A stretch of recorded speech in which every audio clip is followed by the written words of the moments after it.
Partenariat entre la mairie de Bobo-Dioulasso et la société burkinabé de transport en commun.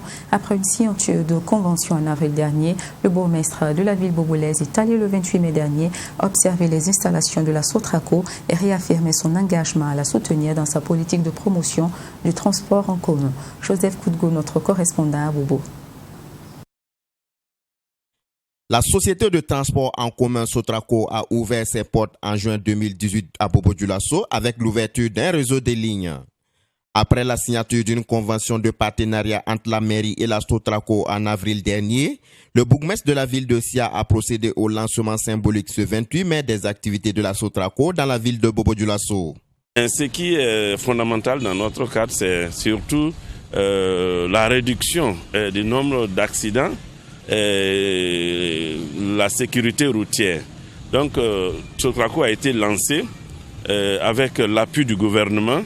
Il est un devoir pour nous, collectivités territoriales, de jouer notre partition pour accompagner cette structure. C'est dans ce sens que nous avions pris l'engagement depuis leur arrivée à dire que nous devrions aussi, et nous allons les accompagner dans la mesure de nos compétences, pour que d'abord Sotraco puisse avoir une bonne exploitation, et les accompagner également pour qu'on puisse avoir des infrastructures routières adaptées au transport en commun et enfin travailler, je pense que cela est progressivement fait, pour une adhésion massive de notre population au transport en commun. Un devoir pour la Sotraco d'accompagner la ville de Bobo-Dioulasso, selon le directeur général qui s'est réjoui de la présence du maire de la commune à la présente cérémonie. À notre avis, cela permet à des personnes qui n'ont pas de moyens conséquents de pouvoir en tout cas assurer leur mobilité. Et c'est pour nous un devoir effectivement d'accompagner ces populations. Et aujourd'hui nous avons souhaité en tout cas que l'autorité vienne assister, voir effectivement comment la question est organisée, et aussi ça permet à l'autorité de voir l'engouement que en tout cas la ville a autour du bus. Et cela est un élément très important aujourd'hui.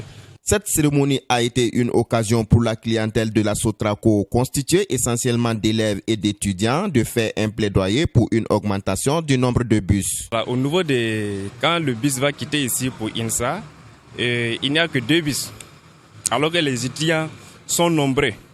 Voilà, pour emprunter le bus. Les étudiants augmentent d'année en année. Ils devraient également songer à augmenter le nombre de bus qui va quitter au moins de la CETAR à l'INSA, et chaque année que les étudiants également vont venir. En tout cas, c'est ça notre préoccupation. Cette ouverture du réseau des lignes à Bobo-Dioulasso est le fruit de l'accompagnement du gouvernement dans le cadre de la promotion de la mobilité urbaine. De nouvelles lignes sont en cours d'ouverture en octobre prochain, ont annoncé les premiers responsables de la Sotraco.